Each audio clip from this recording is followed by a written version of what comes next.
सालों में पूरे संसार में बहुत सारी मुश्किलें झेली हैं, उसी का हम भी हिस्सा है। जो कुछ बाकी लोगों के साथ हुआ हमारे साथ भी हुआ, मगर एक ईश्वर कहते हैं पावन रूप से सुनने, वो कहते हैं कि सुख और दुख जो है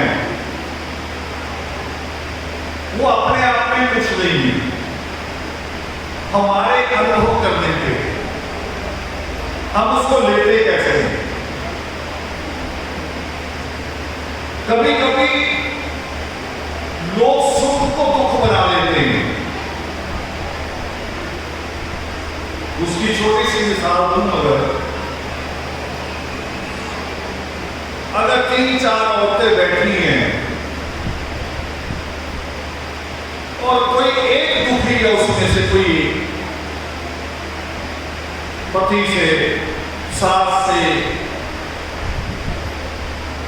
कोई एक दुखी अगर, और उसने अगर कह दिया कि मैं बहुत दुखी हूं, चारों कहेंगे हम भी दुखी। जो दुखी नहीं भी है वो भी सुख में से भी दुख ढूंढती है, सुख में से भी। और कोई लोग ऐसे होते हैं जो दुख में से सुख ढूंढ लेते हैं, दुख में से। बेटे आवाज सिंपल कर दो, इको ना रखो, मेरी बात सुननी चाहिए हर आदमी। सिंपल, मुझे नहीं सुनाई दे रही साहब। एक बहुत बड़े चित्रकार हुए हैं सरदार शोभा सिंह।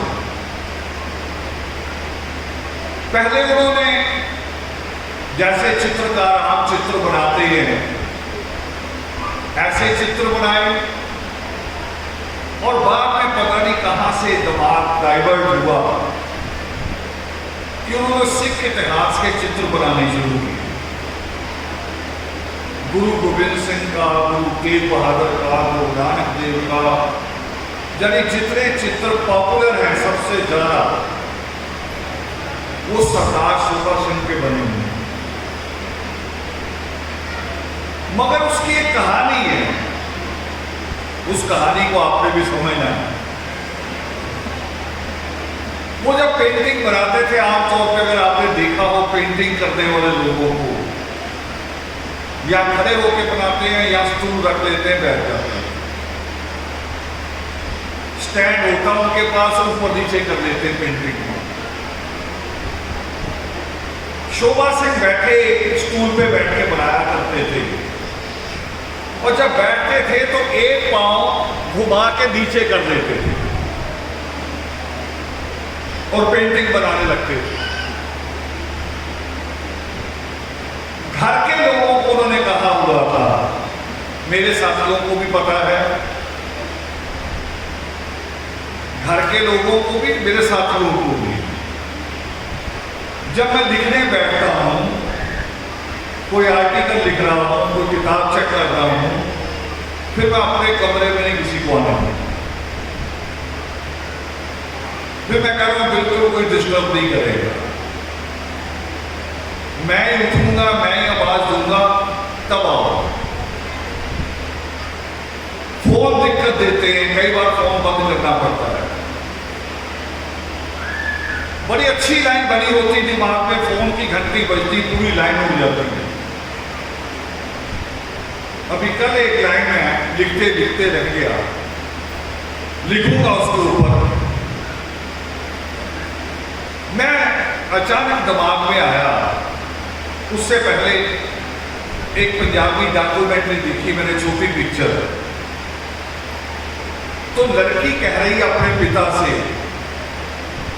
कि पिताजी आप मुझे अपना बेटा ही समझो।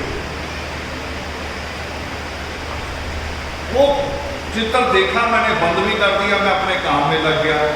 मगर जब काम कर रहा हूं तो लाइन दोबारा दिमाग में घूम रही है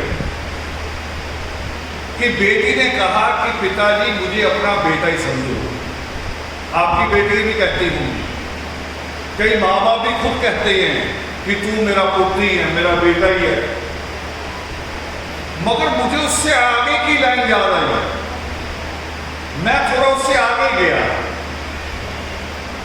कि माँ बाप तो कभी कभी यकीन कर लेते हैं, और जो आदर्श ने जो मूवमेंट चलाई है, हम लोग लगे तो बहुत लंबे समय से, मगर एजुकेशन को लेके जो मूवमेंट है, ये एक खास मोड़ दिया 1997 में, 1997 में मेरे पास कुरुक्षेत्र यूनिवर्सिटी का एक मसला आ गया। हरियाणा में बैठा उस दिन रात को करनाल में, और अगर पता नहीं मुझे याद है तो खोसला जी के घर के ऊपर बैठे थे। कुरुक्षेत्र यूनिवर्सिटी के स्टूडेंट्स जो पढ़ रहे हैं, जिनको एडमिशन मिला है, वो मेरे पास आए। वो कह रहे हैं एक समस्या आ गई यूनिवर्सिटी में। मैंने कहा बताओ। वो कह रहे हमारे यहाँ अलग आरक्षण लागू हो गया है, मगर 4 यूनिवर्सिटी थी उस वक्त हरियाणा में, एक रोहतक की, 2 हिसार की और एक कुरुक्षेत्र की। वो कह रहे 3 यूनिवर्सिटी ने अपने प्रोस्पेक्ट में छाप दिया, जहां के वीसी जाट हैं उन्होंने छाप दिया, मगर हमारे यहां नहीं छपा, क्योंकि उनका वीसी जाटव था, रविदास सिंह, ML रंगा। 1997 की बात बता रहा हूं। तो मैंने कहा अपने लीडरों से बात करो। हरियाणा में लीडर है, पढ़े लिखे लीडर भी हैं, IAS लीडर भी हैं। वो करेंगे एक बार सुनते हैं, बाद में हमें डांट देते हैं, हमें करें लीडरी ना करो, जाओ पढ़ो। तो मैंने कहा यही सवाल मैं भी कर लेता हूं कि तुम्हें तो एडमिशन मिल चुका है, तुम पढ़ते हो, यूनिवर्सिटी के स्टूडेंट्स हो, तुम आए किस लिए हो? वो कह रहे इतना सवाल थोड़ी होना चाहिए कि मुझे एडमिशन मिल गया, मेरी कौम को भी मिलना चाहिए। वो हिस्सा सबको बराबर मिलना चाहिए, अगर हिस्सा है तो मिले। तो हमने वहां से अपनी पहली मूवमेंट शुरू की थी। 31 जुलाई 1997 को BC के ऑफिस के बाहर धरना दिया हमने, और बड़ी पुरुष मंगाई हुई थी। और जब हम धरने पे पहुंच गए, बैठ गए, सिरसा से शांति स्वरूप आदिवासी जी भी थे, तब BC का मैसेज आया कि जी अंदर आ जाओ, धरने पे ना बैठो, अंदर आ जाओ। हम अंदर पूछ लेंगे, पुरुष भी साथ साथ, और ML रंगा पुरुष को हमारे सामने कह रहा है, हमें मूर्ख समझते हैं, कह रहा भी आपका क्या काम है इंस्पेक्टर साहब, बाहर जाओ, DSP साहब, ये तो मेरा परिवार है। मैंने कहा ML रंगा जी आप हमें इतना बेवकूफ भी ना समझो, यूनिवर्सिटी कंपाउंड में अगर पूरे में पुलिस आएगी तो आपके सिग्नेचर के बाद आएगी, ऐसे नहीं आएगी। आप अपने ऑफिस में दिखा रहे हो मुझे, इनको मना कर रहे हो। करे चलो वो छोड़ो बात, चाय पियो। मैंने कहा चाय पीने नहीं हम आए, जो हरियाणा सरकार ने फैसला लिया आप उसे लागू करो। करे बस रजिस्ट्रार साहब आ रहे हैं, थोड़ा लेट है, आते ही ऑर्डर आपको दे देंगे। हमने अपने साथियों से कहा चलो उतनी देर रस्म करते हैं बाहर बैठने की, और रजिस्ट्रार साहब आएंगे, लेटर मिल जाएगा। और 11 बजे लेटर मिल गया। तो हमने एजुकेशन की बात 97 में धर्म समाज का एक नया रूप दे दिया। उसके बाद पूरे हरियाणा की यात्रा की हमने, कहा तो रथ यात्रा, गाड़ी एक ही थी, मगर हमारा इरादा मजबूत। तो मैं जब उस फिल्म मेरे दिमाग में आ रही थी, फिल्म की लाइन कि बेटी कह रही पिता को कि मुझे अपना बेटा ही समझो, तो मुझे एक पुरानी फिल्म हमारे दादा दादी के समय की, तो वो आपस में बात किया करते थे तो हम सुना करते थे। नागिन फिल्म थी पुरानी, तो बात मेरे जहन में आ गई उस वक्त की, दादा दादी से सुनी हुई बात, कि उसमें भी एक लड़की अपने पिता से कहती है कि तेरी बीन अगर तेरा लड़का नहीं है तो मैं बजाऊंगी, मैं लड़का बनूंगी। मगर बाप के थोड़े दिनों बाद आंसू निकल आते हैं जब वो बेटा बनने का दावा करने वाली लड़की थोड़े दिनों बाद किसी नलायक के पीछे लगू बन जाती है। ये बात भी याद रखनी जरूरी, बेटा बनना आसान नहीं है, उसके लिए बहुत कुछ निभाना पड़ता है, बहुत कुछ। इसलिए रोकता वो कोई ना आए। और सीखा मैंने ऐसे लोगों से। तो शोभा सिंह जब चित्र बना रहे थे गुरु नानक देव जी का,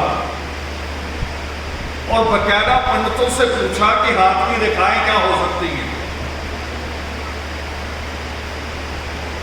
मगर जब उठे 2.5 दिन बाद, 2.5 दिन लगे बैठे रहे लगातार। 2.5 दिन बाद जब उठे तो ये पैर जाम हो गया, नसें रुक गई, फिर जीवन भर नहीं चली उसके बाद। और जब लोगों ने उससे पूछा, अमृता प्रीतम ने उनका इंटरव्यू लिया, अमृता प्रीतम की कहानियों में है, अमृता प्रीतम ने पूछा कि जब मैंने आपको पहले देखा था तो पैर खराब नहीं था, ये कब हो गया? वो कह रहा ये सर्टिफिकेट है मेरी आस्था का, मेरी श्रद्धा का सबूत है कि मैंने गुरु नानक देव जी का चित्र बनाते हुए ना आंख झपकी ना सांस ली, बस मेरा था कि मेरा काम पूरा होना चाहिए। वो जो महात्मा रावण कहते हैं, क्या कहते हैं महात्मा रावण? कार्यापूर्ति ही मेरा विश्राम। अब शोभा सिंह ने दुख में से सुख ढूंढ लिया। देखो, था वो दुख, मगर उस दुख में से निकला क्या? उस दुख में से सुख निकला। ये समझ की बात है। ये बात सृष्टिकर्ता वाल्मीकि दयावान पावन योग सृष्टि पे कहते हैं कि सुख और दुख हमारी समझ पे है कि हम उसको सुख के रूप में लें या दुख के रूप में। हमारे पड़ोस में है चाची कहते हम, और उनके यहाँ एक बेटी थी, उनकी आगे रिश्तेदारी से उसके माँ बाप नहीं रहे, तो वो जो जिसको हम चाची बोलते वो उस बेटी को ले आए। यानी उस बेटी ने बचपन में भी दुख देखा, माँ बाप नहीं रहे, मगर चाची को हमने देखा पालते हुए अपनी बेटियों की तरह। पर शादी हुई, दोबारा दुख की फाइल खुल गई। आदमी शराबी मिल गया, नशे करने वाला मिल गया, और अभी हफ्ता पहले उसकी मृत्यु हो गई।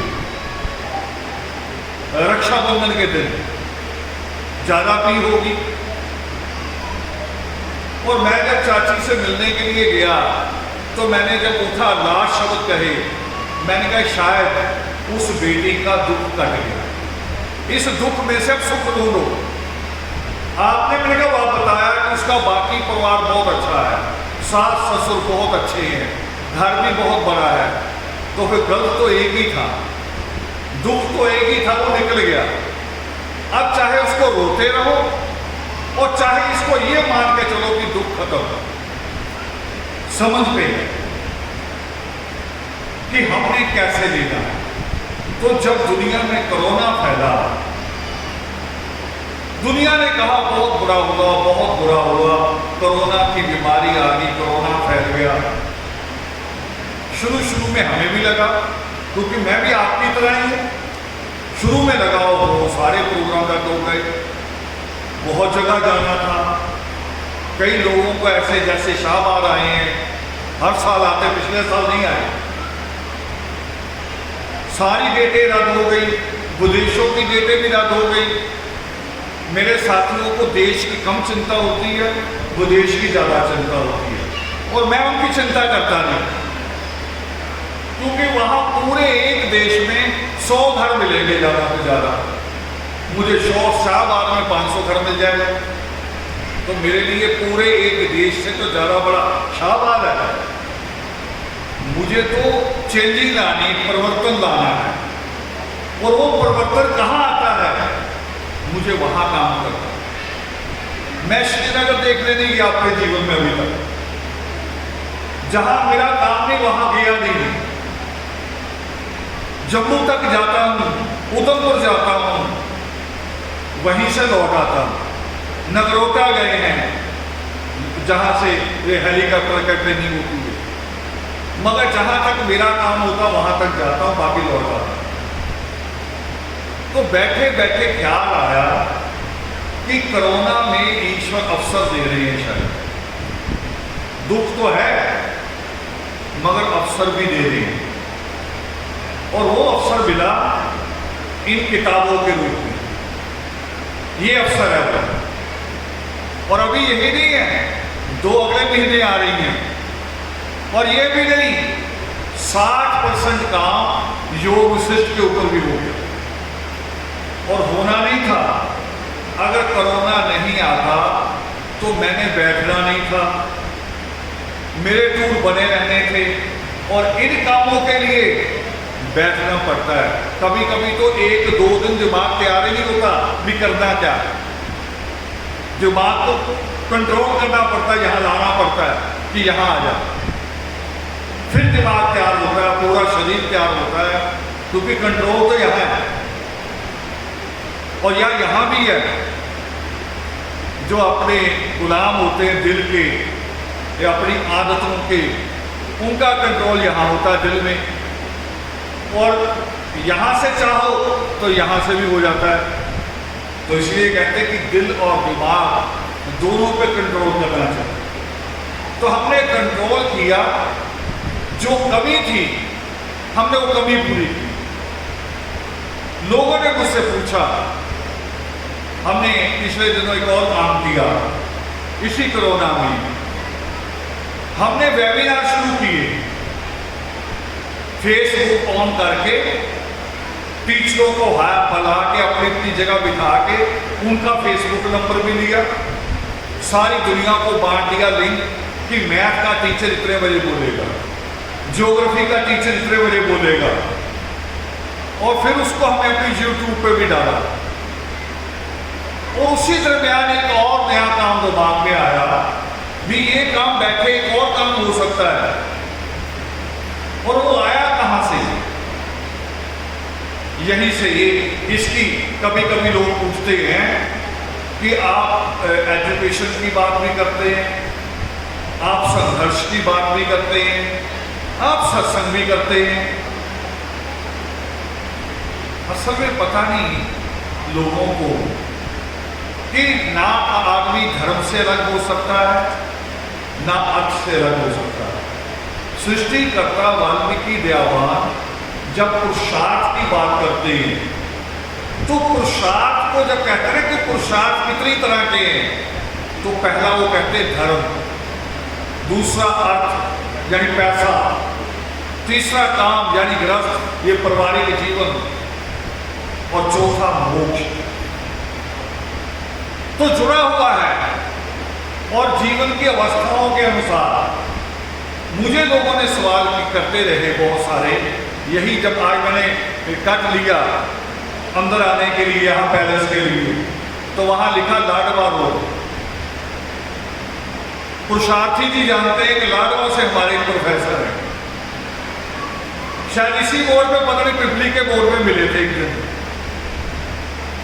आज से कोई 15 साल पहले की बात बता रहा हूँ। तब वो नए नए प्रोफेसर लगे थे। हमने उनको खड़े देखा, ब्रेक लगा ली, मिले, जयवाल्मीकि हुई। हमें कह रहे कहाँ जा रहे हैं? मैंने कहा दिल्ली जा रहे हैं।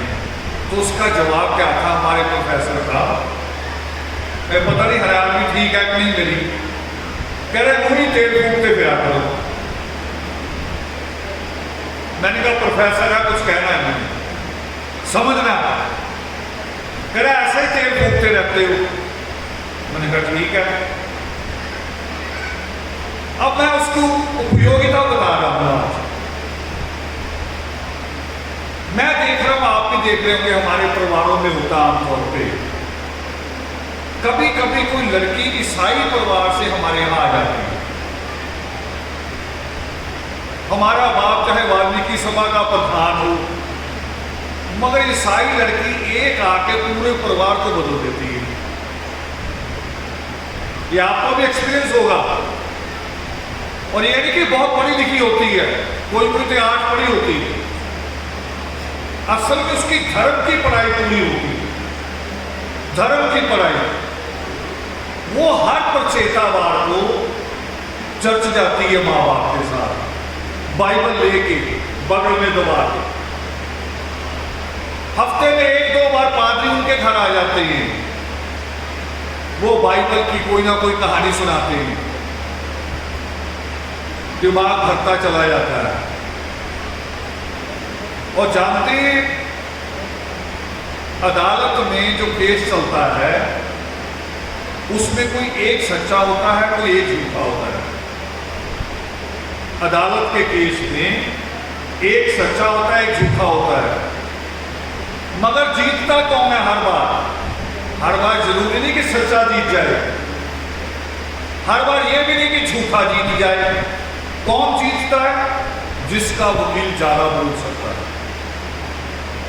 जिसके वकील के पास मैटर ज्यादा है, मिसाल ज्यादा है कि ऐसा ही केस वहां हुआ, फला सन में हुआ, राजस्थान हाई कोर्ट ने क्या कहा, सुप्रीम कोर्ट ने क्या कहा, बिहार के कोर्ट ने क्या कहा। जिस वकील के पास ये मैटर ज्यादा है वो बार बार जज के आगे रखता है और जज को मजबूर कर देता है कि इसी के अनुसार फैसला दे। सच झूठ पे नहीं होता फैसला। अगर सच झूठ पे हो तो निचली अदालत कभी कभी किसी को फांसी सुनाती है और हाई कोर्ट बरी कर देता है। फिर तो होना यह भी चाहिए कि या तो नीचे वाली अदालत के जज को भी सजा हो कि तूने फांसी सुनाई कैसे, ये आदमी तो बरी होने के लायक है और तू इसे फांसी की सजा सुनाई है। और या दोबारा बहस हो, दोनों जजों को भी खड़ा किया जाए कि तुम्हारे फैसले अलग अलग कैसे हो गए। सच झूठ पे नहीं होता, दलील पे होता है, दलील पे।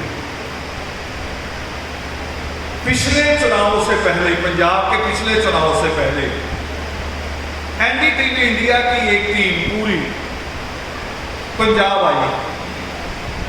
जलंधर में कॉलेज, दोआबा कॉलेज, वहां दलित बच्चों से मिली, दलित बच्चों को छांट के। क्यों? क्योंकि पंजाब में दलित इंडिया में सबसे ज्यादा किसी स्टेट में अगर है तो पंजाब में। सरकारी आंकड़ा कहता है कि 33-34% है, आंकड़ा टोटल 40%। 33-34 भी बहुत होता है। यूपी जहां राज रहा मायावती का, वहां दलित केवल 19% है, केवल 19%। और पंजाब में सरकार मानती है कि 34% तो है। तो एनडीटीवी की पूरी टीम पहुंच गई दलित बच्चों से इंटरव्यू लेने के लिए कि दलित बच्चा क्या सोचता है कि सरकार आए कैसी होनी चाहिए, सरकार आए तो कॉलेज के लिए क्या हो, सरकार आए तो एजुकेशन में क्या हो।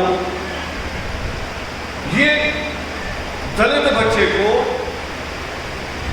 पूछा एनडीटीवी ने।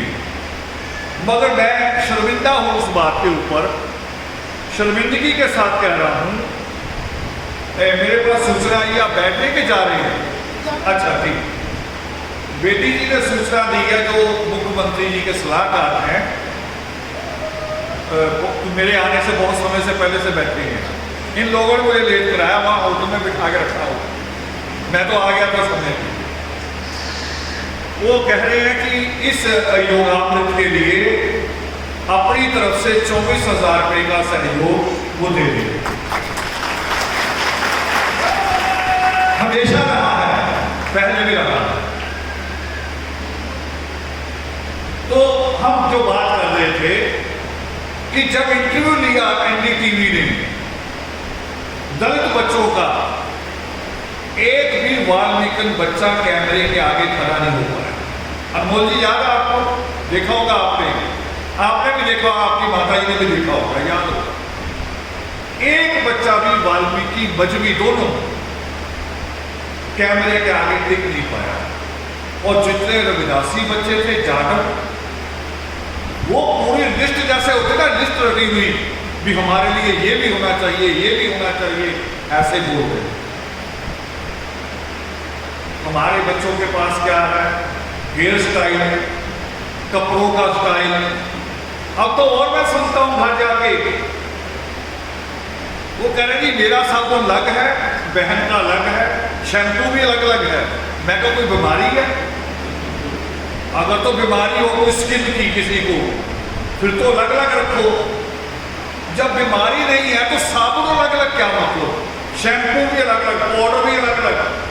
हमारी कमाई यहां जा रही है। ये किताबें अभी बाहर स्टॉल पे पड़ी रह जाएंगी, बड़ी कीमत नहीं है।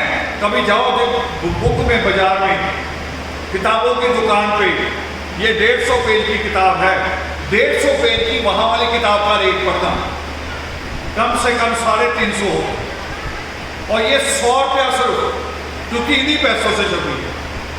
100 रुपया इसका रेट रखा, लेके नहीं जाएंगे।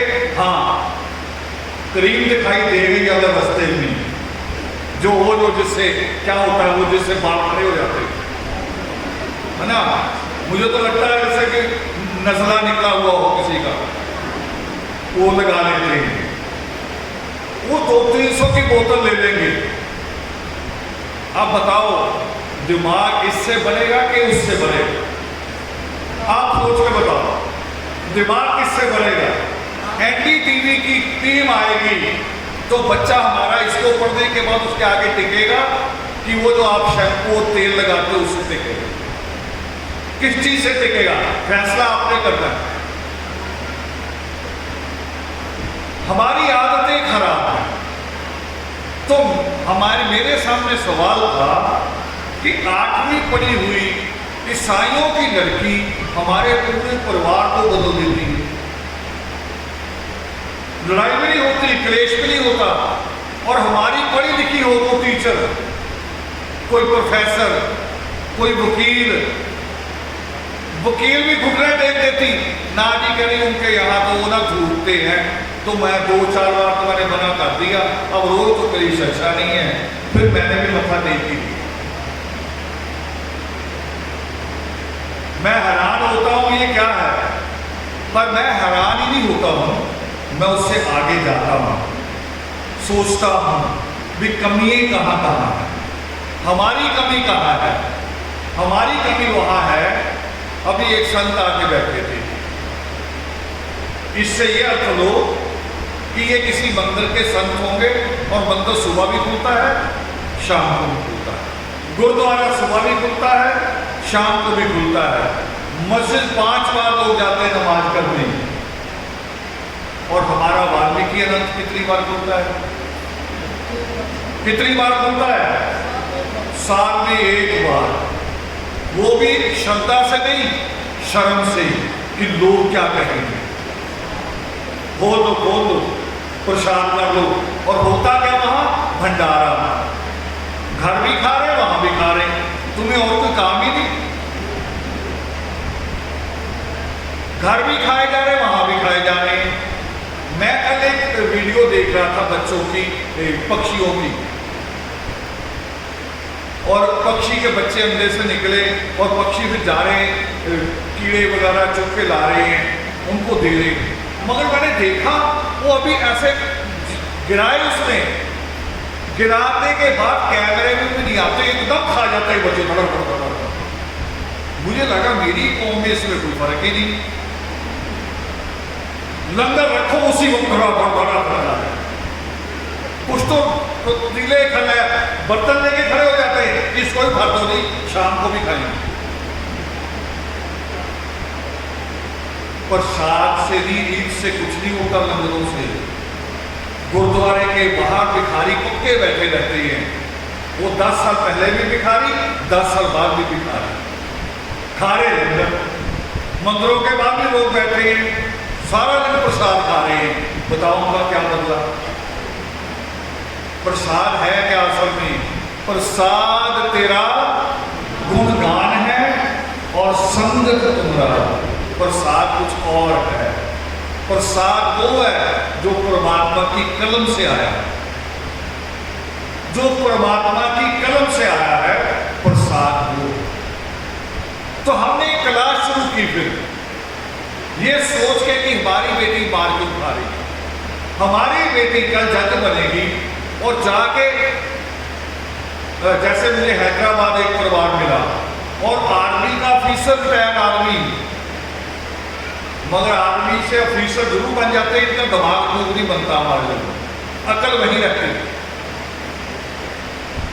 ऑफिसर रिटायर हुआ, बड़ी अच्छी जगह घर बनाया और अच्छी जगह घर का ये परिणाम निकला कि लड़का ब्राह्मणों की लड़की ले आया, क्योंकि अच्छी जगह घर बना दिया, कमाई ज्यादा थी, लड़के को बड़ा बुलेट मोटरसाइकिल दे दिया।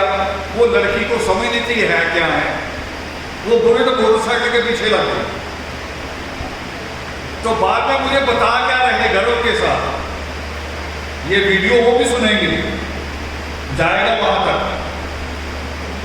मुझे वो फौजी साहब क्या बता रहे और गर्व के साथ आप मुझे बताना कि ये बात गर्व की है कि शर्म की। कह रहे कि हमने बहू से साफ कह दिया कि हमारे यहां सूअर कटेगा। मैं कहा फिर? वो कर जी काट लो। तो मैंने कहा उसने कहना ही था, काटना तो आपने। कह रहा ना जी ऐसा नहीं होता, ये मुझे नहीं पता था उस वक्त तक, ये बाद में पता चला। वो कह रहे उसके खून में ना हाथ लगवाए जाते बहू के और फिर दीवार पे पंजे लगाए जाते। मैंने कहा ये तो मैंने सुना नहीं। मैंने कहा आपने ये भी करवाया? करे हमने ये भी करवाया। यानी मैंने कहा आप ब्राह्मण लड़की ला के आपने अपना स्टैंडर्ड बढ़ाया नहीं, उसका भी गिरा दिया। आप अपना स्टैंडर्ड कुछ बढ़ाते तो चलो मैं कहना अच्छा चलो कुछ तो सीखा। विद्वान कहते हैं कि बच्चे से भी कुछ मिले सीखने को, सीखो जहां से भी मिले। ये तो सीखने को तैयार ही नहीं, अपना ही थोपते हैं।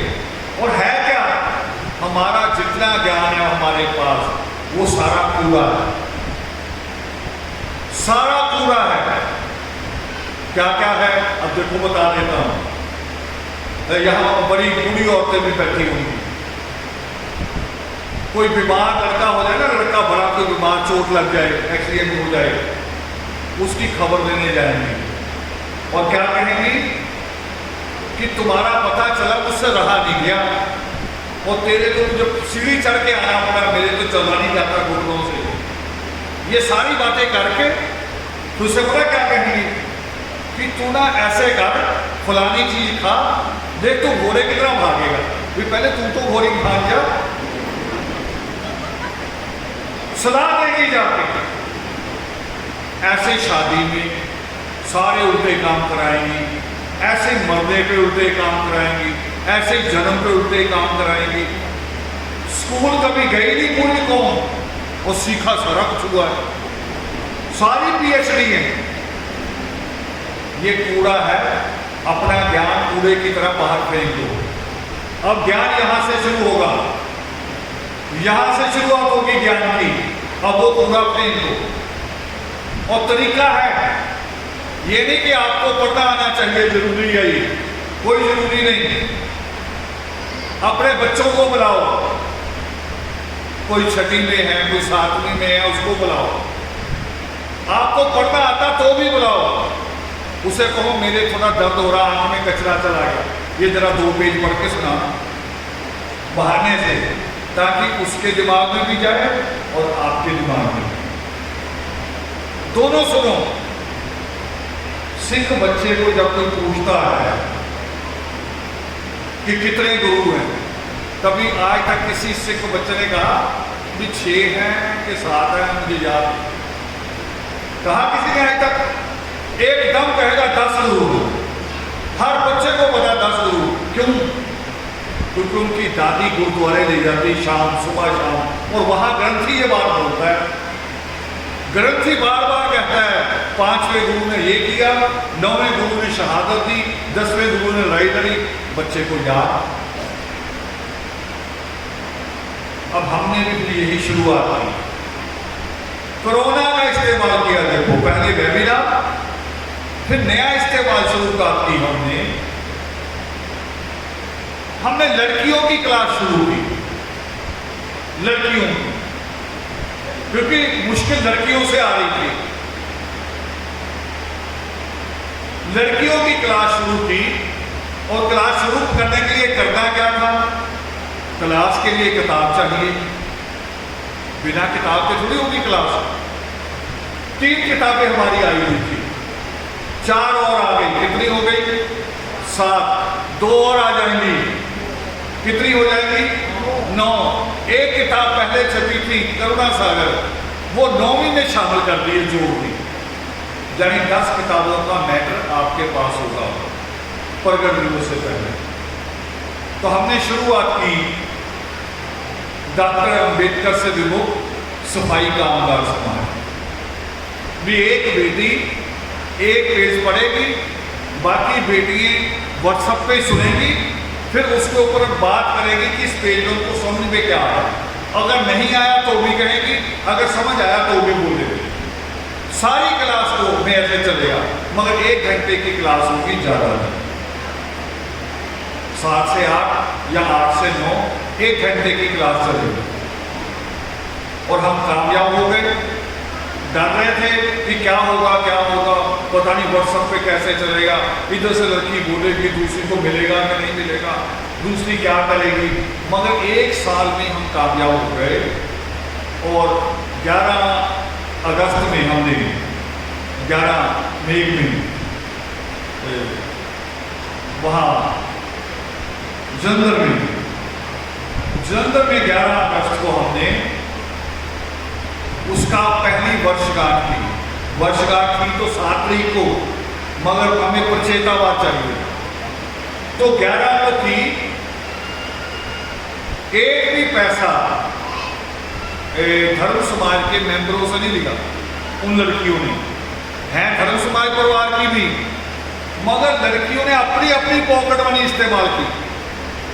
1000 रुपया, 500 रुपया डाला और इतना बढ़िया प्रोग्राम किया कि मुझे लगता है शायद जहां तक मुझे याद है, लुधियाना के प्रोग्रामों का अलग बात है कि थोड़ा बड़ा लेवल होता है, या ये है कि लुधियाना वालों के ऑफिसरों से रिलेशन ज़्यादा है। मगर जलंधर के उस प्रोग्राम के बाद एक इतनी बड़ी उपलब्धि आई कि हमारे वहाँ के डीसी ने, जलंधर के डीसी ने, जिसको डीएम बोलते हैं, डीसी ने अक्षरा को फोन करके कहा कि आपके प्रोग्राम की रिपोर्ट आई है और इतना प्रभावित हूं कि एक दिन आप चाय पे आओ। डीसी के बाद कहे आईएएस अफसर, आईएएस बनना चाहते ना बच्चे हमारे, और एक आईएएस ने ये कहा कि आपके प्रोग्राम की रिपोर्ट बहुत बढ़िया है। मगर किया किसके लिए हमने? वो जो ईसाई बेटी सबको बदल देती है, हमने शुरुआत इसलिए की कि हमारी बेटी जब इतना ज्ञान प्राप्त करके जाएगी तो फिर उसको कोई नहीं बदल सकेगा, वो बदलेगी सब, वो समझाएगी, लड़के नहीं, प्यार से, तर्क से, सबूत के साथ कहेगी कि ये बात। और आज इस चीज की हमें बहुत बड़ी जरूरत है। एक बड़े लेवल पे हो रहा है, पंजाब में भी, पूरे देश में धर्म परिवर्तन एक बड़े लेवल पे चल रहा है। और हमारे बाबा हमारे खिलाफ लगे हुए हैं। वो कह रहे रावण को, आदर्श को कैसे गिराना है। उनको पादरियों की कोई चिंता नहीं, चाहे पड़ोस का घर पादरी बन जाए, कोई चिंता नहीं उनको। उनको लगा हुआ आदर्श को, क्योंकि आदर्श का ये जो डिसिप्लिन है, ये जो अनुशासन है आदर्श का, ये उनको खलता है। और खलता है कि हमारे लोग एक एक बात पकड़ते हैं। अभी एक फैमिली आई हुई हमारी, कल जा रहे वापस वो यूरोप। वो मुझसे मिलने से पहले वाल्मीकि तीर्थ गए। वो करे जब वाल्मीकि तीर्थ हम गए मत्था देखने, तो उसके बाद हमारे मन में आया करे भी चलो संत तो अपने ही हैं, यहाँ बैठे हैं, उनको मिल लेते हैं, और जो हमारी जेब से जितनी गुंजाइश होगी हम कुछ उनको मत्था देख लेंगे। क्या कह रहे, पहले एक बाबा के पास गए,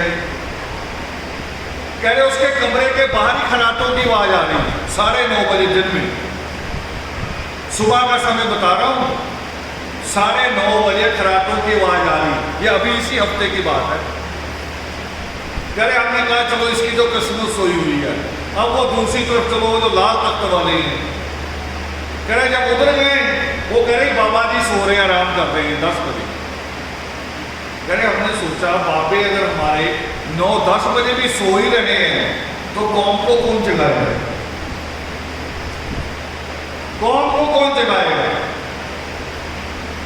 तो मैंने यानी कि अभी टिप्पणी नहीं की उनके ऊपर भी जागना तो आपको भी चाहिए भी। आप ऐसे बाबों को मत्था देखने जा रहे हैं जिनको पता ही नहीं धर्म क्या, उठना कितने बजे और जागना कितने बजे। ये तो जब बच्चे को स्कूल भेजते ना पहली क्लास में, टीचर पहले दिन ही बता देता है इतने बजे उठना, इतने बजे स्कूल पहुंच रहे हैं। ये बच्चे को उस दिन पता चल जाता है हमारे बाबा वहां वाल्मीकि तीर्थ बैठ के पढ़ा। एक वीडियो और देख रहा था आज अभी मैं, जहां हमें चाय पिलाई, हरिद्वार कंखल जहां भाग भाग जाते हो कि जी वो अस्थियां वहां लेके जाना बड़ी जरूरी है। बिल्कुल नहीं। मुझे बताओ भी कौन सी नदी, कौन सा जमीन का टुकड़ा जो ईश्वर का नहीं है, बताओ कौन सा टुकड़ा जो ईश्वर का नहीं है। और जानते हम पहले कहां थे, ये देश कहां था पहले। पढ़ाई करो, अपने बच्चों से पूछो जो बच्चे आपके ज्योग्राफी के स्टूडेंट हैं, भूगोल के, उनसे पूछो भारत अफ्रीका का टुकड़ा है, जिसको अफ्रीका जहां नीग्रो होते ना काले, आप भी वैसे ही होते थे वहां होते आज, इधर आगे थोड़े गोरे हो गए, ऐसे ही होते, बाल भी वही होते।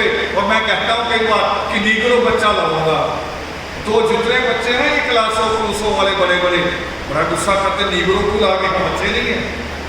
मैं कहूँ वो थोड़ा अच्छी पक्की प्योर नस्ल होती है, तुम प्योर नहीं रहे, तुम में गड़बड़ होगी थोड़ी सी। तो ये जहां रोल हो मंदिरों का, बाबों का, तो वहां कोई एक और ताकत तो होनी चाहिए। एक ताकत और थी बाबा और नेता के बाद, वो ताकत होती पढ़े लिखे लोग में। पढ़े लिखे लोग अपने समाज को बदलते। मुसलमानों में एक नाम हुआ सर सैयद अहमद, प्रोफेसर थे।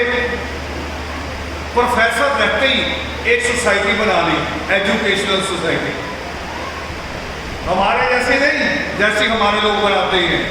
हमारे लोग तो क्या बनाते हैं, सोसाइटी बना के या 14 अप्रैल को या कोई और दिन देख लेते हैं, ऐसे तख्त तुख्त लगा के मनसा, और कापियाँ खरीद लेते सस्ती सस्ती, पेंसिलें, बच्चों को बांट के कहेंगे हमें काम कर देंगे, हम एजुकेशन पे काम कर रहे हैं। ये काम तो 40 साल पहले से हो रहा है, 40 साल पहले से। उससे एजुकेशन नहीं आई, नहीं आई। मैं अभी तुरंत पहले मेरठ गया तो मेरे साथी कह रहे कि मेरठ में धर्म समाज की गतिविधि क्यों नहीं हो रही ज़्यादा। हालांकि इन दिनों है, हमारी टीम ने काम किया है, गतिविधि है और हमारे जाते इकट्ठा भी हो जाते हैं। तो मैंने इनको एक पुराना रिकॉर्ड बताया आज से 40 साल पहले का। हालांकि हमारी रिश्तेदारी नहीं थी, मेरी मैरिज उन्हीं के घर पे हुई। ओम प्रकाश वाल्मीकि, उनका नाम भी ओम प्रकाश था, आपके दिल्ली में रहते थे, विकास प्रिंसिपल रिटायर्ड हुए, और उनको मेरठ के थे। मेरठ में उनको शिक्षा में भीष्म पितामह कहा जाता है।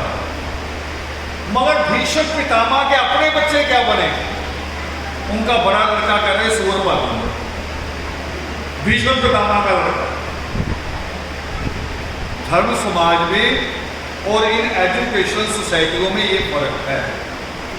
हम प्रैक्टिकली पहले अपने यहाँ पूरा करते भी, पूरा करो पहले अपने यहाँ प्रैक्टिकल, फिर बाहर जाना। मैंने एक दो मिसाल पढ़ी थी। कई बार इतिहास में मिसाल अच्छी ठीक भी होती, कई बार उसको मसाला लगा के पेश कर दिया जाता, होती कुछ और है, कहते कुछ और है। मगर जैसी मिसाल मैंने पढ़ी, मुझे उस मिसाल में कुछ अच्छा लगा। कह रहे रूस की क्रांति के बाद एक मंत्री करप्ट पाया गया। क्रांति के बाद एक मंत्री करप्ट पाया गया तो उसको सजा दी गई भी इसको गोली से उड़ा दिया जाए। और मंत्री ने तर्क दिया कि मैंने अपनी पार्टी को 20 साल दिए तो मेरे ऊपर रहम करो। वो कह रहे तू 20 साल में समझ नहीं पाया, इसलिए तुम्हें एक गोली से तुम मरना है, नहीं तो तुम्हें 2 से मारते, दोबारा जिंदा करके मार। तुमने 20 साल में समझा क्या? अगर 20 साल पार्टी में रह के भी तू करप्ट है तो या पार्टी गलत है या तू बड़ा गलत है। तो तेरी वाली गलती हमने खत्म कर दी। ये अपने ऊपर पहले लागू करना चाहिए कि हम अपने ऊपर क्या कर रहे हैं। कॉपी पेंसिल से नहीं, सर सैयद अहमद ने क्या किया था? सर सैयद अहमद ने जितनी ने अपनी रिटायरमेंट का पैसा लिया सारा अपना एजुकेशन सोसाइटी को दे दिया। हमारा नहीं देगा, हमारे वाला जिसके बच्चे सेट भी हो जाए ना, कि बच्चे लग जाएंगे अफसर, किसी का बच्चा तहसीलदार लगा, किसी का पटवारी लगा, उसके बावजूद भी हमारा लालच इतना है कि जो बस्ती का टूटा हुआ मकान है, ये भी बच्चों को देके मरेंगे। जो बच्चा तेरा तहसीलदार है वो तो बंगला बनाएगा, स्विमिंग पूल भी बनाएगा अंदर, मगर बस्ती का मकान भी छोड़ने को तैयार नहीं है। सर सैयद अहमद ने अपनी पूरी रिटायरमेंट का पैसा पहले टेबल पे रखा, फिर मुस्लिम प्रोफेसर इकट्ठे किए सारे, उनको कह रहा है ये मेरा पैसा सारा पड़ा, पहले मेरा, आप बताओ क्या दोगे? सबने कहा कि चाहे आप रिटायर्ड हुए या नहीं हुए, रिजाइन करके जितना पैसा मिलेगा आपको दे दें। और पता उससे क्या बना? अलीगढ़ यूनिवर्सिटी। अलीगढ़ की मुस्लिम यूनिवर्सिटी बनी जो किलोमीटरों में फैली हुई है, एकड़ों में नहीं, किलोमीटरों में। अपने पैसे से उन लोगों ने बनाया। हम सोचते सरकार दे जाए हर बार, सरकार क्यों देगी भाई? सरकार तो किसानों को नहीं दे रही, जो इतने पावरफुल है उनको लाठी भी देती है, कल भी दी थी, आपको भी क्यों देगी? वो जिस मां की बात मैं बार बार लिखता हूं किताबों में, मेरी इस किताब में जिक्र आ रहा है, तेरी रजा क्या है, इसमें जिक्र आ रहा है जो मैंने अपनी आंखों से देखा था। मैंने इसमें लिखा कि सुबह 7 बजे आके कई बार लोग खड़े हो जाते थे हमारे घर के बाहर बस्तियों में, और हमारी माँ को, हमारी दादी को आवाज दिया करते थे कि चल जाके, तुमने सफाई नहीं की, आई नहीं, तू क्या करते? टट्टी उठानी, तू आई नहीं और हमें बदबू फैली हुई है, हम जाएं कैसे? देखो वो गंदगी पे गंदगी करते नहीं जा सकते, और उनकी गंदगी हमारी मां सिर पे उठाती। मैं बार बार वहां आ जाता हूं, तो इसमें लाइन है कि वो कह रही है औरत कि मैं बच्चों को रोटी बना दूं, और वो आदमी बाहर खड़ा क्या कह रहा है? बनिया ब्राह्मण कोई भी हो सकता है, वो कह रहा रोटी छोड़ टट्टी उठा, वो बाहर खड़ा ये कह रहा है। और उसी जगह आंगन में उसी औरत का पति लेटा हुआ, रात की अभी उतरी नहीं, उसकी उतरी नहीं, और उस आदमी के सामने जो एक औरत का, एक बेटी का हाथ पकड़ के लाया था कि मेरे साथ चल, अब तू मेरी जीवन संगनी है, वो उसकी इतनी रक्षा नहीं कर सकता कि एक गैर मर्द आके कहता है कि रोटी छोड़ टट्टी उठा। वो मां बताओ खट्टर की है, वो माएँ खट्टर की हैं, दादी चौटाला की हैं, हुड्डा की है, वो किसकी है? वो हमारी है। तो उनके लिए लड़ेगा कौन? उनके लिए कोई कुछ करेगा तो कौन करेगा? हम करेंगे। मेरा ये जो सवाल खड़ा हुआ कि मेरी लड़की दूसरे घर जाके उसका धर्म क्यों बदलता है, वो भी इसीलिए वो सवाल है कि वो पढ़ के यहां से गई, उसके ऊपर कमाई कौन सी लगी? वही सफाई की, कूड़े की। और बाद में जाके वो मत्था कहां टेक रही है? वैष्णो देवी, गुड़गावा, अजमेर, उसकी कमाई वहां जा रही है अफसर बनने के बाद। तो मेरी कौम को क्या मिला उससे? मेरी कौम को कुछ मिला? कब मिलेगा? जब वो मेरी कौम के साथ रहेगी, जब वो रहेगी मेरी कौम के साथ। दूसरा सवाल एक और, मेरे चेहरे पे क्या लगा है? मेरे चेहरे पे क्या लगा है? ये मुझे नजर आ सकता है? आप बताओगे या आईना बताता है? आईना सामने करो तो आईना बताता है कि मिट्टी लग गई है, राख लग गई है। ये किताबें जो होती, ज्ञान जो होता है, ये समाज का आईना होता है। आईना समाज इसमें फिर आके हम लिख देते हैं और समाज इसे पढ़ता है, फिर समाज को समझ में आता है कि हाँ हम इससे भी पीड़ित हैं। ये आईना है उसका। जैसे डॉक्टर सर्च कर रहे हैं ना कोरोना के ऊपर, किताबें बनेगी, फिर वो किताबें आपका इलाज करेंगी, कोरोना से बचाएंगी। ऐसे होता है ये सारी चीजें। स्टडी भी यहीं से, ज्ञान भी यहीं से, इलाज भी यहीं से। सांप के काटने का इलाज किससे होता है? सांप की जहर से होता है। उसी जहर से, उसी का एंटीबायोटिक बनाया जाता है। इसको काटना कैसे? ये समाज के अंदर जो बीमारियां हैं वो यहीं से हम चुनते हैं और यहीं से हर ढूंढते हैं इसको खत्म कैसे करना है। मेरे पास सवाल आते हैं बहुत सारे, इन दिनों ज़्यादा आते हैं क्योंकि मिलना जुलना कम होता है, तो लोग फिर मोबाइल पे, व्हाट्सएप पे सवाल लिख के भेजते हैं। और दूसरा एक और काम हुआ, बड़ा काम, बड़ी उपलब्धि कि हमारे साथियों ने पाकिस्तान को तैयार कर दिया पूरा। पाकिस्तान का मतलब पाकिस्तान का वाल्मीकि समाज, और वहां यहां से भी ज्यादा गिनती है। हमें कभी ख्याल नहीं आया। कराची में, सिंध में, हैदराबाद में, लाहौर में, बलूचिस्तान में ऐसी बस्तियां मुझे बताई उन्होंने कि एक ही बस्ती में 30,000 की आबादी है। 30,000 मतलब भी विधायक एक ही जगह से आ सकता है। 30,000 की आबादी, बड़ी बड़ी बस्ती है, मगर लिंक टूट गया। पर कोरोना काल में हमारे साथियों ने वो लिंक जोड़ा, दोबारा रास्ता कायम किया और उनको धर्म भी सिखाया, एजुकेशन की बात भी सिखा रहे हैं। अब उनके छोटे छोटे सवाल आ रहे हैं मेरे पास, जैसे पिछले दिनों मुहर्रम होगा, वहां के लड़के ने सवाल भेजा मुझे, उस्मान, वाल्मीकि है, नाम उधर वाले रखेगा ना, आप इधर वाला रखते हो, आपके नाम भी अभी वाल्मीकि धर्म के नहीं है। ये तो हम बना रहे हैं, पीछे शंबूक लगा के, कैक्सी लगा के बना रहे हैं नाम। आपका नाम अगर मोहन है तो मोहन प्यारे कौन है? वहीं पहुंच गए ना, तो उसका नाम उस्मान है।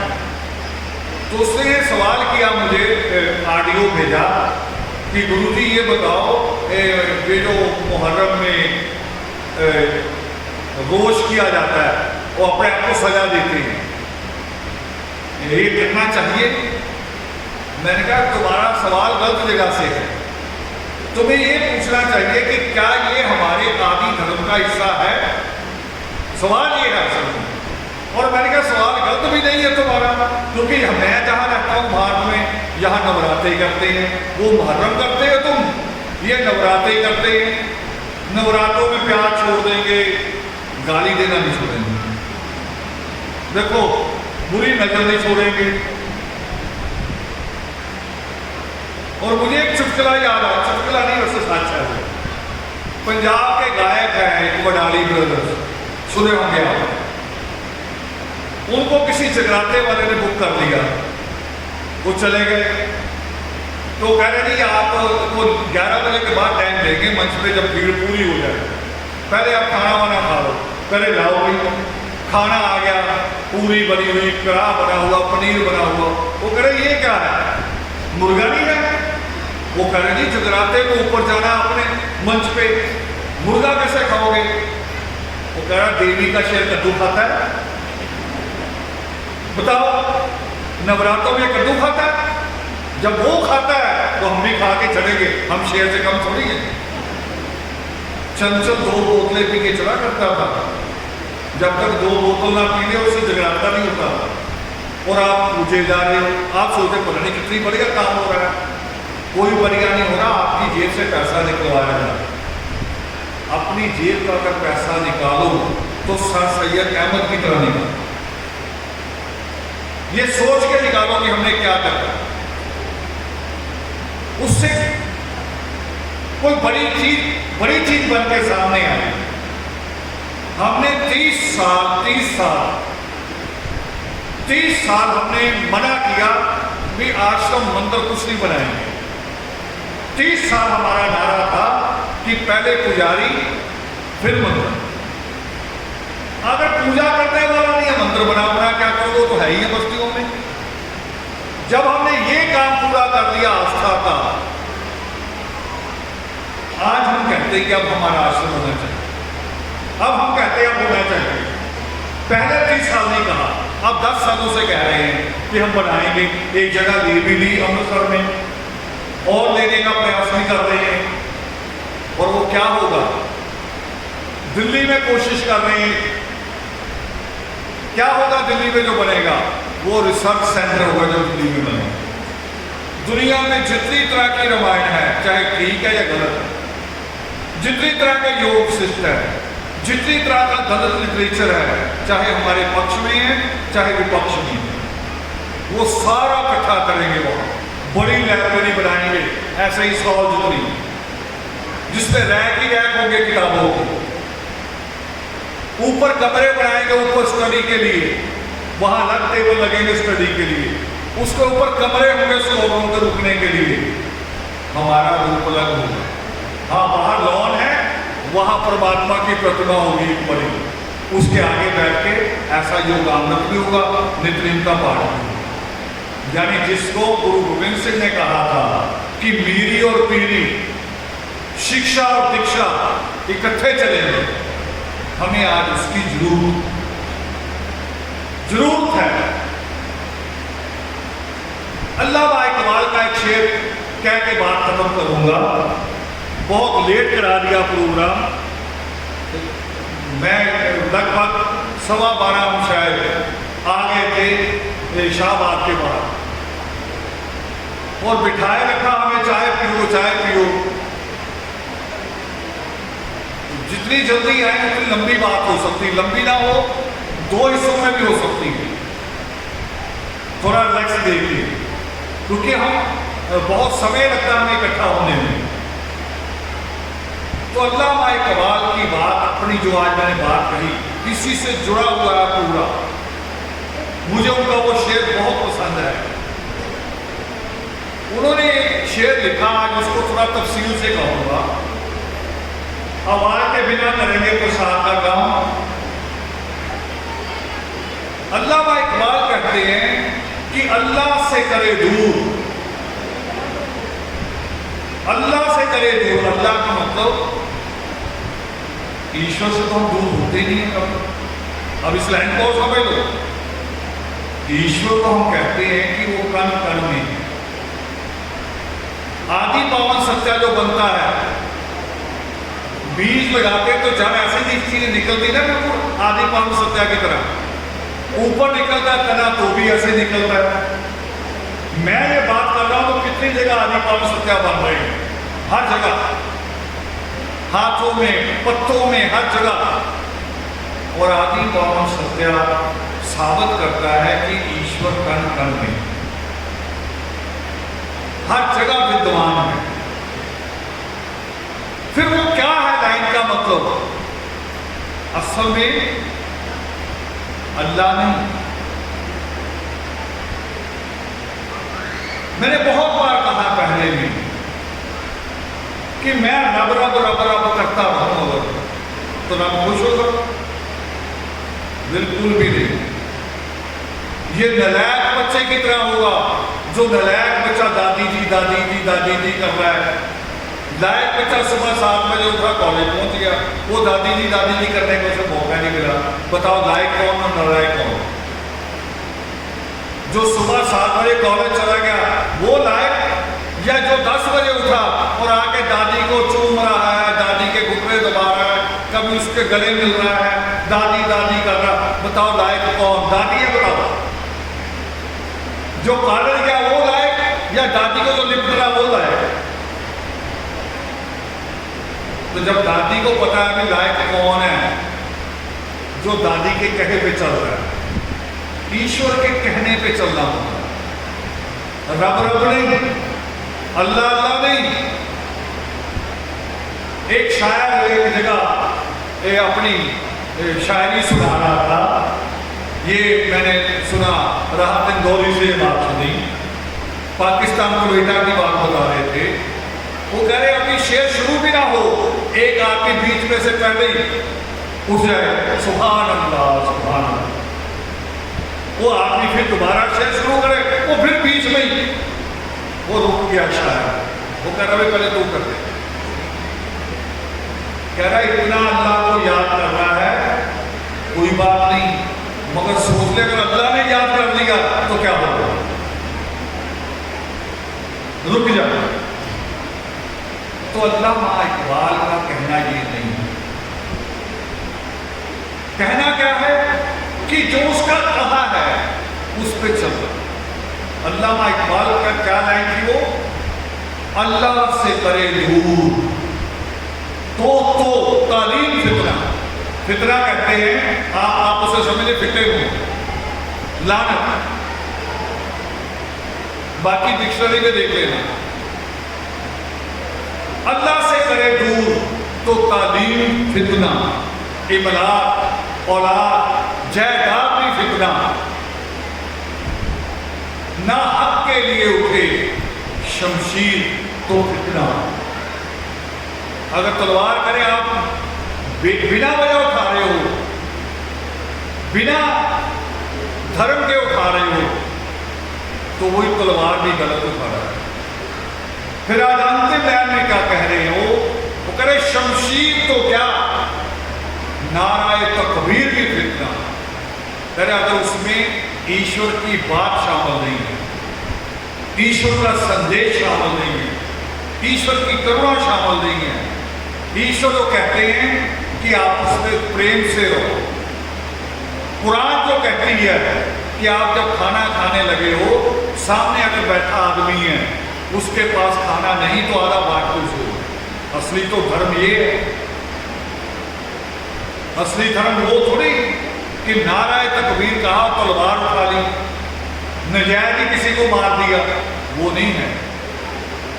वो है कि जब धर्म की हानि हो, जब धर्म के खिलाफत हो, जो बबरीक कहते हैं। बबरीक को जब पूछा कृष्ण ने कि ये तीर किस लिए, वो कह रहे अगर सच हारता हुआ नजर आया फिर मेरा तीर उठेगा। अगर सच हारे, सच को हार देने में आज आरस भी बबरीक के उन्हीं तीरों को लेकर चल रहे। आप सभी बबरीक हैं, अपने उन तीरों को ढूंढो जो सच की लड़ाई लड़े। आपका जो ज्ञान है अभी तक का, क्या ज्ञान है? मृत्यु हो गई किसी की, चीखे मार मार के रोते हैं, पूरा गांव इकट्ठा हो जाता है, बिना बताए पता चल जाता है भी डेथ हो गई। और उसी वक्त एक बूढ़ी औरत आती है, वो कहीं काना रख लो जी साथ में एक लकड़ी। क्यों? ये बाहर में तंग ना करे आप। अरे फिर रो क्यों रहे हो? इतनी बुरी चीज है तो बाहर फेंको। कोई आगे कहेगी इसके अंगूठे बांध दो, ये चाकू इसके सराहने रख लो। इतने नलायक लोग हो आप, रो भी रहे हो और उसको कह भी रहे हो तो आ जाए। डॉक्टर कोशिश करते हैं हाथ दबा दबा के कि ये वापस आ जाए, और हम भागे बांध बांध के कोशिश करते कि आ जाए। कितने पापी हैं। क्या हमारा रोना सच्चा है कि झूठा है? ये पंडित ने सिखाया, ये पूरा है, ये पूरे वाला ज्ञान फेंक दो। जो ज्ञान आपको धर्म समाज दे रहा है उस ज्ञान को प्राप्त करो। तो मैंने बताया कि क्लासें चल रही है लड़कियों की। अब जनरल वाली क्लासें 2 हो गई हैं, 7 से 8, 8 से 9, 2 कर दी हैं। एक क्लास और शुरू होगी हरियाणा में, जिसको नाम रखा हमने माँ तुंगभद्रा कक्षा। जनरल की क्लास का नाम है माँ लंकेश्वरी कक्षा, उसको अक्षरा चलाती हैं, और यहाँ तमसा योगेश्वरी चलाती हैं। अपनी जो लड़कियां हैं आपकी हाई स्कूल से ऊपर, उनको इन क्लासों से जोड़ो, इन क्लासों से जोड़ो। और भी मेरी बात नोट कर लो, आपको कहने जा रहा हूं, ये क्लासें हमें बढ़ानी पड़ेगी और हमें और टीचरों की जरूरत पड़ेगी। मगर टीचर कौन होगा? जो पहले खुद इनको बारीकी से इनकी बाल की खाल घेर देगा, वो टीचर होगा फिर हमारा। क्योंकि बच्चे पता नहीं कहां क्या पूछ ले, उसको जवाब देना पड़ेगा। तो और टीचरों की जरूरत पड़ेगी। लड़कों की क्लास भी शुरू करने जा रहे हैं जल्दी। ये जो किताब आपके पास आई है, वाल्मीकि कौम मूल निवासी, ये अनमोल शंभूक जी शायद एक 1.5 महीने के बाद, प्रगट दिवस के आसपास, अनमोल जी भी और भी हम 1-2 टीचर को तैयार कर रहे हैं जो लड़कों की क्लास शुरू करेंगे। ग्रुप अलग अलग रहेंगे। कोई लड़की ये ना कहे कि मेरा सगा भाई है इसी क्लास में, बिल्कुल ही कोई लड़का उसमें नहीं रखा जाएगा। जिसमें लड़की है उसमें लड़की रहेंगी, और जिसमें लड़के हैं उसमें लड़के रहेंगे। क्योंकि परिणाम कहीं कहीं बुरे आ रहे हैं। मैं इस मंच पे बाकी सारी बातें कह नहीं सकता। ये फेसबुक, व्हाट्सएप रात को 11 बजे मैसेज करते हैं, साथ में थोड़ा सा दीदी लगा देते हैं, दीदी जय वाल्मीकि। तो कुछ लड़कियों ने मुझे बता दिया कि जी फला बहुत भाई बनता है, रात को 11 बजे मैसेज आता है। तो मैं तो उसको कह रहा तेरे घर में तेरी दीदी सो रही है, 11 बजे जगा के उसे जय वाल्मीकि कर रहे। ये दूर वाली को कर रहा है, उसे जगा के पूरे पाठ कर ले उसके। तो ये हरकतें बड़ी होती हैं। अच्छे बुरे लोग हर जगह होते हैं, मगर हमें साथ साथ सफाई करते हुए चलना है, हमें गंदगी बनने नहीं देनी। तो लड़कियों की क्लासें चल रही, अभी 3 क्लास है, आने वाले दिनों में वो बढ़ेगी। आप अपनी बेटियों को जोड़ो अगर चाहते हो भला। और भी आपको बेटियों के सवालों पे जवाब नहीं देने पड़ेगी जो बेटी इन क्लासों से जुड़ जाए। जिस बेटी ने इस किताब को पढ़ लिया, इसके आर्टिकल पूरे याद कर लिए, वो बेटी डगमगाएगी नहीं जीवन में, उसको कोई मूर्ख नहीं बना सकता। कोई सोचे मैं उसको मूर्ख बना लूं तो नहीं बना सकता। और ये सोच के दिखा हमने, अपने घर की बेटियों को सामने रख के, अपने आसपास जो हमारे बेटियां काम करती हैं उनको सामने रख के दिखा कि किस चीज की जरूरत है, क्या होना चाहिए। तो इन विषयों से जुड़ने की जरूरत है। ये वो ज्ञान है जो सुबह शाम खुलने वाला गुरुद्वारा और मंदिर भी नहीं देता, 5 वक्त खुलने वाली मस्जिद भी नहीं देती। जो ज्ञान धर्म समाज देने जा रहा है, ये दुनिया की सबसे बड़ी यूनिवर्सिटी है। आपने किसी दिन जहां से बाबा साहब अम्बेडकर पढ़े ना, कोलंबिया, वहां के स्कॉलर इन किताबों को पढ़ते हैं, कोलंबिया यूनिवर्सिटी के।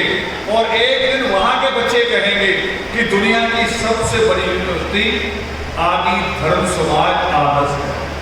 आपको नहीं लगता क्योंकि आप साथ हैं, आप करीब हैं। अभी बता देता हूं कि साहब बच्चे हमारे सारे दिल्ली चले गए रक्षाबंधन में, मैं अकेला घर था, और वो यूरोप की फैमिली का फोन आ गया कि जी आपसे मिलने आ रहे हैं। मैं कहा आ जाओ। अब मैंने सोचा मिलने आएगी फैमिली तो उनके खाने पीना तो होना ही चाहिए, हालांकि मैं खुद ही करता हूँ, पर फिर भी अकेला मैं क्या कैसे करेंगे। मैंने 2-3 बच्चों को फ़ोन किया भी अगर टाइम ना तो आ जाओ, वो आ गए।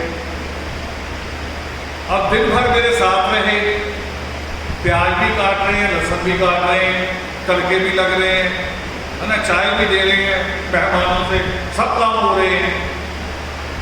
तो शाम को बच्चों ने मुझे अपने आप ही कहा, कह रहे जी हम तो सोचते थे आपको मिलना बड़ा मुश्किल है, आज तो बड़े आसान लगा। मैंने कहा अगली अपॉइंटमेंट नहीं मिलेगी। वो लगता है आसान क्योंकि पास है, तो जो दूसरा देखेगा उसको समझ में आएगा कि सच में नहीं मिल सकती। इतना बड़ा ज्ञान कहीं नहीं मिलता जो ज्ञान यहाँ पर। ये जो किताब आई है तेरी रजा क्या है, ये कौम के नालायक लड़कों के नाम है। वो लोग नाई की दुकान पे बैठ के जाके सारा कुछ बन जाते हैं ना, ये उनके लिए है। या वो जो सफेद कुर्ता पजामा पहन के करे मुझे अब प्रधान कहा करो, चाहे बंदा पीछे कोई ना हो, करे मरते वक्त अब प्रधान रहूंगा, इसमें आर्टिकल है मैं भी प्रधान। ये उनके लिए सारी किताब, और इनको पढ़ लेंगे अपने आप ही लाइन पे आ जाएंगे। तो ये ज्ञान आदर्श का जो ज्ञान आदर्श की कोशिशें, इसमें ये नहीं सोच रहा कि कोई चीज आपको निराशा दे रही है। हमने जितनी कोशिशें की हैं ईश्वर ने आशीर्वाद दिया है, हम कामयाब हुए। 30 साल से लड़े हम, 30 साल। 1986 में शुरू की थी हमने वाल्मीकि तीर्थ की लड़ाई। मैं सोचता था इन्हीं किताबों में आर्टिकल आ जाएगा, मगर अब मेरे साथी कह रहे हैं कि वाल्मीकि तीर्थ आंदोलन के ऊपर तो पूरी किताब आनी चाहिए भाई। वो है इतनी बड़ी आंदोलन, इतना बड़ा था, 30 साल चलाया हमने, और 30 साल में बिना कोई मार काट के, बिना किसी को दुख पहुंचाए वाल्मीकि तीर्थ मिल गया कि नहीं मिल गया, बना के नहीं बना। वो मिल गए वाली बात में नहीं पड़ना। वो लोग आजकल आता ना फेसबुक में कि जी वहां का बोर्ड बंद करो हमें दे दो, वो बेईमान लोग हैं। पूरे इंडिया में मुझे बता दो कोई एक वाल्मीकि अनंत जिसको हमारी कौम ने साफ सुथरा रखा हो, सुबह शाम जहां पाठ होता हो, है कोई एक नहीं हम बना पाए। इतने बड़े को कैसे चला लेंगे, पहले छोटा तो चला के दिखाओ। वो जहां है वहीं रहना चाहिए, उसी हालत में अभी। और अंतिम बात का बीच में बात छोड़ दी थी मैंने हरिद्वार की, जहां आप अस्थियां लेके जाते हो। बड़ा अच्छा आनंद था हरिद्वार का, बाबा शंकर दास जी का। आप जाके देखो, वहां पूरी सर्कस लगा दी, सारी देवी देवता इकट्ठे कर दिए बाबा मानदास ने। और क्या कहता है कि जी कौन धीरे धीरे सुधरेगी। मैंने कहा मैंने तो एक ही जन्म में सुधार दे लाखों लोग, और तू बाबा है, तेरे पास आज कम है, तू अभी और धीरे सुधारेगा। तो बताओ, जिस युग में हवाई जहाज चलता हो उस युग में बैलगाड़ी चल सकती है? ये बाबे बैलगाड़ी हैं, इनको छोड़ दो, ये आपको भी पीछे ले जाएंगे, अकबर के समय में ले जाएंगे। इनकी बातें छोड़ दो। और मैंने कहा अगर तुमने देवी ने लगा दी, गणेश लगा दिया, शिवलिंग लगा दिया, तो फिर लोग तेरे यहाँ क्यों आए? यहाँ बड़ा मंदिर तो शिवलिंग वाला होगा, लोग वहां जाए। हम उनको मना करते ही वहां नहीं जाना, तू यहाँ को वही सर्कस दिखा रहा, तो फायदा क्या होगा? वही सर्कस यहाँ देख रही है तो लोग फिर ओरिजिनल देख लें, फिर नकली क्यों देखें? तो जो नदी घर के करीब पड़ेगी अस्थियां वहीं विसर्जित हो सकती हैं। जो नदी चलती है अस्थियां वहीं ले जाओ। अब देखो सिखों में होता कि नहीं, वो कीर्तपुर जाते हैं और ब्यास भी जाते हैं, कई जगहों नदियों के किनारे बना दिए, वही कर देते हैं। तो ये हरिद्वार वाली बात छोड़ दो, ये ब्राह्मणवाद भी खत्म करो। तो बहुत अच्छे से आज के योगामृत को आप लोगों ने सुना। बस 2 मिनट का काम और है। चंडाल जी ने कहा कि कुछ लोगों ने दीक्षा लेनी है। दीक्षा का अर्थ होता है बुला लो, परिवार बुला लो आगे। दीक्षा का अर्थ होता है कि मैंने जो बातें कही आप इसको मानो या ना मानो, आप आजाद हो। मगर दीक्षा का अर्थ होता है कि फिर आप वचन देते कि मैं मानूंगा, अब किसी बात से मुकरूंगा नहीं। दीक्षा का अर्थ नहीं होता। तो दीक्षा होगी अभी कुछ परिवारों की, आ जाओ वो परिवार की दीक्षा आगे आ जाओ। जितने भी परिवार बच्चे दीक्षा वाले और माला वाले सब के सब आ गया। विजय कुमार मंत्री शाहबाद से निकास सिमरन मणिवर